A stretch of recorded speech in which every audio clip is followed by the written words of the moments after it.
Cricketer ना शुणिले समस्तक मन भितर रोमांच सृष्टि हुए। गाँ गहली ठारू आरंभ करी जातीय स्तर पर्यंत सबुठी क्रिकेटर फीवर।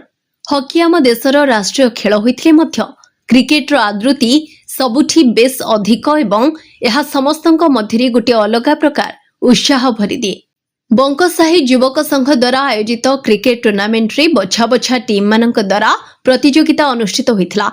प्रशासन और पुलिस विभाग सह विभिन्न विभागर खेलाड़ी माने जोगदे परिवेश को बेस रोमांचकर करथिले। शारीरिक सुस्थता सह समस्तंकु एकता सूत्र रे बांधी रखि थाए क्रिकेट बोली मत रखिथिले सम्मानित अतिथि एनसीसी कमांडर सुदीप साहू। देखंतु बहुत खुशी लगुच आज यही भाया एक क्रिकेट टूर्नामेंट रे पहुंचिकी निश्चित भाव जानी आज जदि देश गोटे स्वर रे नाचुची सेटा बोधे क्रिकेटर स्वर।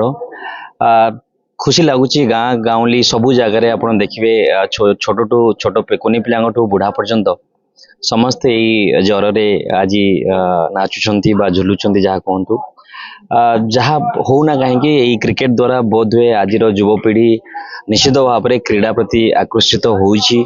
क्रिकेट हो ये क्रिकेट रू एटलिस्ट समस्ते निजर फिजिकल फिटनेस को मेंटेन करि पारछंदी बजाय रहू ये क्रिकेट जमती आमर आज बंकसाही युवक संघ क्रिकेट टूर्नामेंट यहाँ करिछि समस्त सबू पीढ़ी को नहीं कि बंकसाही युवक संघ क्रिकेट मैच रखी निश्चित भाव में क्रीड़ा प्रति आकृष्ट कराइब आउ समस्त को एक स्वर रे बांधिकी जोटा आज पीढ़ी युवपीढ़ी निजर फिजिकल फिटनेस को मेंटेन रखे से बहुत बहुत धन्यवाद बंकसाही को आउ आज युव समाज को।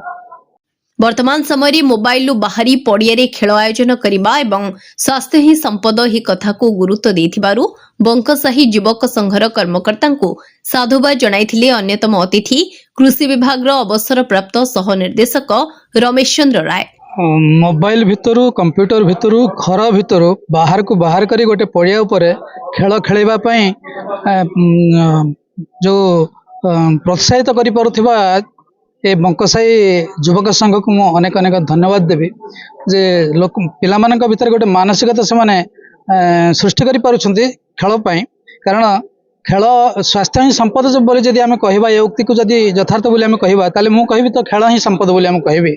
कारण खेल द्वारा उभय फिजिकल एवं मेंटल हेल्थ रो बैलेंसिंग होता है सेटा रक्षा करा जाय पारिथाय एवं मनुष्य को सुस्थ रखा क्रीडार भूमिका यथेष्ट अधिक अच्छी एवं सुस्थता आम समाज को सुस्थ रखिबा एवं देश को सुस्थ रखिबा सुस्थ रहिबा आमर सामाजिक दायित्व।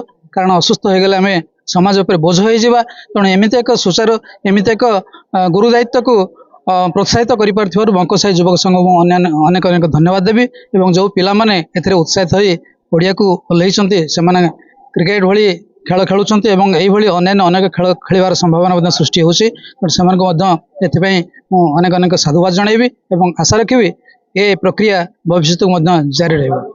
दीर्घ 4 दिन धरी होइथिबा एही टूर्नामेंट को प्रथम दिन रे स्थानीय विधायक सीतांशु शेखर महापात्र उद्घाटन करी खेलाड़ी माननकु शुभेच्छा प्रदान करिथिले। एही अवसर रे प्रत्येक मैच रे निजर पराकाष्ठा प्रदर्शन करिथिबा खेलाड़ी माननकु पुरस्कृत करा जायथिला। शेष दिन रे चैंपियन होइथिबा पावर हाउस एकादश एवं रनर्स अप होइथिबा पुलिस एकादश को ट्रॉफी प्रदान करा जायथिला। तबे आगामी दिन रे आहुरी बड़ धरणर टूर्नामेंट आयोजन करा जिबा नै बंकसाही युवक संघ पक्षरु सूचना दिया जायछि। मो श्री सुदाम नायक बंकसाही युवक संघर संपादक। आमर एई टूर्नामेंट आयोजन उद्देश्य युव खेलाड़ी तथा छात्र जो माने सुजोग पाउनांती से माने केमती तांकर क्रीड़ा क्षेत्र रे निजको परिपक्व करिवे सेथिपई आमे टूर्नामेंट आयोजन करछु। टेनिस बॉल प्राधान्य वर्तमान सारा राज्य रे विस्तार करूची तार विकास पई मध्य आमर युवक संघ चेष्टित क्रीड़ा प्रतिभार विकास हबो सब प्रकार खेल रे विकास हबो या होची युवक संघर जोटा एजेंडा सेथिपई आमर युवक संघ चेष्टित। भद्रकरू प्रभात विजय रिपोर्ट आरसीएन ओडिया।